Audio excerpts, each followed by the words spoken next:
Hey guys, today I'm going to show you how to use AMEK 1999 by Plugin Alliance. I'm using that on my master bus. Let's listen to what we have for this demo.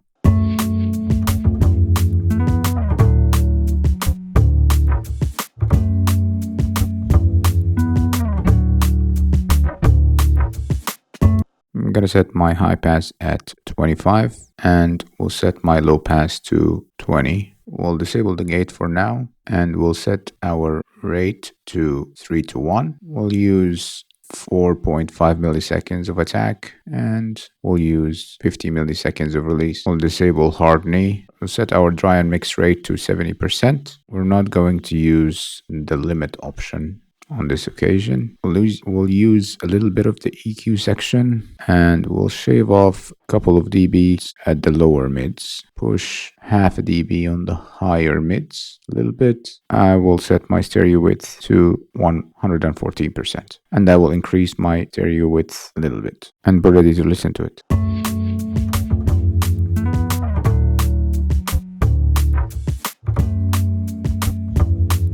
After.